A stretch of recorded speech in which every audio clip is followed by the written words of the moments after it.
All right, you're welcome back, and it's time for us to speak to our guest this afternoon. Like Olive mentioned, in celebration and still in the spirit of International Women's Month, we're going to be speaking to women who are working with some women who might not have the opportunities that we have to press for progress because of life situations.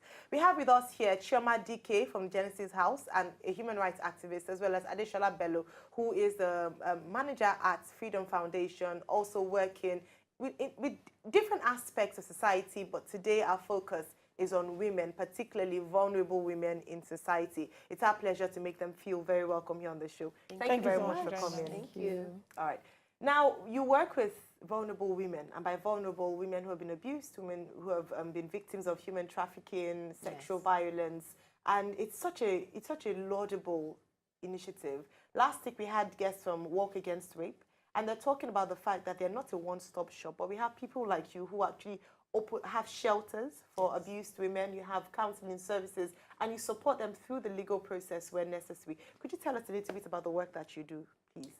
Well, Genesis House is under Freedom Foundation. Genesis House was founded in 2006. It started out as a shelter, but then it expanded where we house women and we teach them skills. We give them empowerment tools, and then we help to reintegrate them into society. So like you said, we do have a shelter, but we also have an extensive program, it's a 5-step program, where we help the women get back on their feet and help them get back into society as viable citizens. Brilliant. Now, some people say that, I asked this question last week and I'll ask again, that we've had increased cases of violence and abuse against women. Some other people are of the opinion that we don't have increased cases, we just have increased reporting because we have social media availing us of this opportunity. Which side of the divide are you on? I think that it's just more, people are becoming more vocal, and there's so many avenues for people to speak about the issues. So in the past, our experience has been that when we talk to people, you find that out of every 5 women you speak with, about 1 or 2 of them have been abused at some point or the other.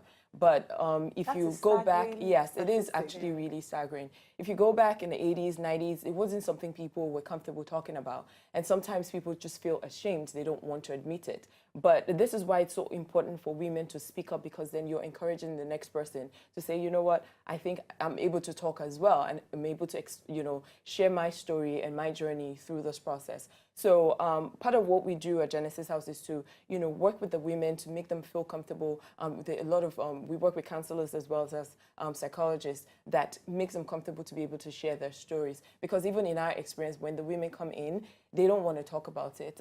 They don't want to pursue the cases. Most of them, they're being abused by family members, which, it becomes very difficult for them to even share those stories.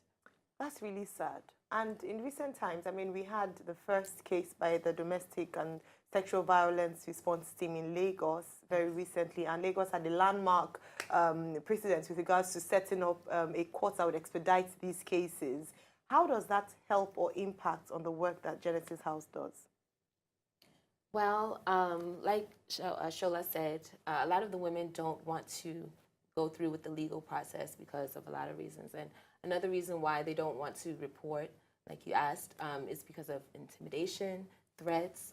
Maybe some of them who have been human trafficked were given false information that, oh, if you report us at some point, something diabolical is going to happen to you. So they do things like they collect parts of their body, like maybe their hair or something, and they use that as a threat. But the women don't want to go forward with prosecution because of reasons like that. So what we do is we try to, once we get them, once we recruit them, we rehabilitate them, we reorient them. And then we can also teach them about, spiritual things, because we're also a part of a faith-based organization. Freedom Foundation is faith-based. So we try to give them spiritual development as well, try to debunk all of these, reasons and these facades that hinder them from reporting and speaking out.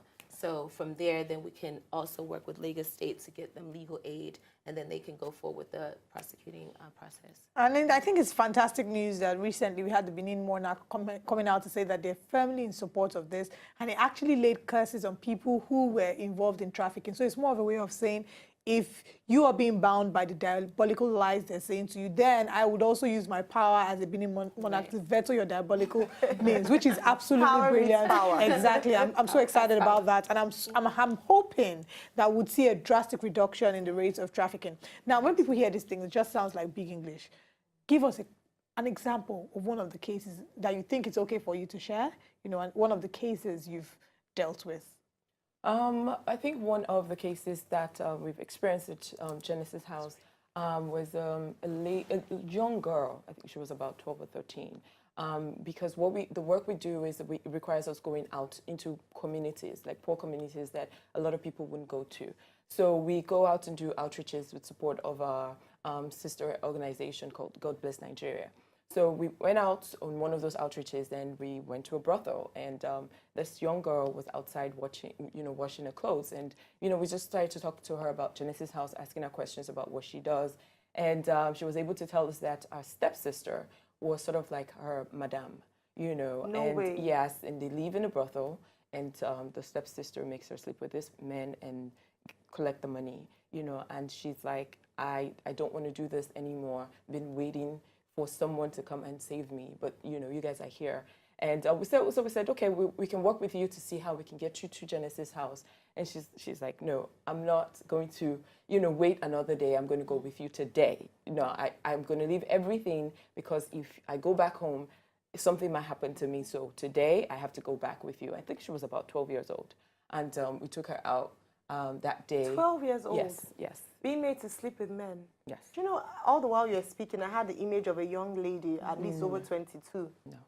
Wow. Yes, Please go on. she was about 12, and so she left her house. She's actually one of the girls that was at Genesis House the longest, because she came in at such a young age. So we wanted to ensure that she went back to school, and then a rehabilitation process was quite intensive. So she was with us for about 7 years, but thankfully she's back in school. She's in college now, and we're hoping that the future that she has will be bright, and she wouldn't be plagued with that, story and trauma. We keep hearing the stories of a stepsister, father, a mother, brother. We find that the abusers are mostly related by blood to these people that are being abused, the victims. What is it that makes it so easy for family members to become targets of abuse by their supposed loved ones, whom they should trust? And it keeps happening over and over again. Well, I know that in the U.S. State Department report for human trafficking for Nigeria, a lot of the reasons why they said that women and children have been trafficked by family members are, one, poverty, lack of education, illiteracy. So a lot of them don't have opportunities. So they go and they traffic mainly because of money. And then, they have other reasons, maybe the community, they banished them, or they gave them a stigma, then they want to get rid of the child. So many different reasons, but mainly I would say economic reasons. Nigeria is one spot that has one of the highest numbers of human trafficking. It's the top 10 nations that has the highest number. And so yeah, that's why we want to put the word out about Genesis House. We want as many people that want to get involved with our organization, help get women off the street, get women out of this cycle, and women and girls out of this cycle of human trafficking, and get them rehabilitated, reintegrated. We give them skills. We teach them how to, the computer literacy, adult literacy, as well as vocational skills, and get them into apprenticeships, we give them internships, and we also help them get jobs and get back on their feet. So Genesis House is very... Now you talk about having people join, people get involved, because at the end of the day, just before you came on with our previous guests, we were talking about the fact that every single human being has a capacity to impact a community, even if it's just one person. Yeah, so you're talking about people getting involved. If people wanted to get involved, some people might not be able to do the work you're doing, that is directly interacting with these women, but they can do something indirectly by supporting you. How can people do you have opportunities for volunteering? Yes. Are you open to people coming to be a part of this? How can they do that? Yes, we have opportunities for volunteers. Throughout the program, we do life skills training for the girls. So like, she mentioned adult literacy, we do entrepreneurship, financial literacy. So we're looking for people who will take on some of those training sessions and then come into the house and support us. And we find that it's really quite inspiring to have women who are accomplished come to the house and share their stories. And a lot of times even women who've been abused themselves will come and then tell their stories that I've been able to rise above this and, you know, look at what I've been able to achieve. So inspiring stories like that also typically help the girls. And we just launched a project on global giving worldwide, and it's just to support Genesis House to raise funds. So if people want to support us, they can go to Global Giving and search by our project ID, which is 32456. And say that again. Project ID is 32456, and so they can search globalgiving.org. All right. And they can be able to, you know, donate to us and support the work that we do. Brilliant. Thank you so much. Thank you very much for joining us. We've been speaking with two inspiring women who are pushing, who are leading the war against abuse and are using their resources and everything that they have to ensure that through Freedom House, they bring freedom to young girls and young women who have been victims of abuse one way or the other. So please be a part of what they're doing. Join the project, support. Ayo and I would definitely love to be a part of what it is that you're doing in our own little way. And also in the same breath, still in the spirit of the International Women's Month, on Thursday, the 15th day of March, we'll be having the Walk Against Rape. So if you know you want to be a part of it, it's happening at Archbishop Vining Memorial Church, Ikeja, GRA, Lagos. It's happening at 8 a.m. People would converge and then they'll have a walk, and the aim of this walk is to create awareness about rape, to encourage victims to speak up, to prevent perpetrators from getting away. So we need to put our hands together to ensure that we stop the cycle of abuse in Nigeria, and we all need to speak up against it. We can't just cower in our little bedrooms and feel that, you know, it's not happening to me, it's happening to someone else. You don't know the day it could happen to someone close to you or even you. So we need to put our hands together and fight this. Thank you so much for joining us. Thank you, Adeshola. We've had an amazing time here. We'll leave you today. We'll be back again same time tomorrow. Remember to follow us on all social media portals. Ayo at AyoMyroSA. Follow yours truly at Olive MOD. How can they follow your project online? They can follow us on Instagram, Genesis House _FF.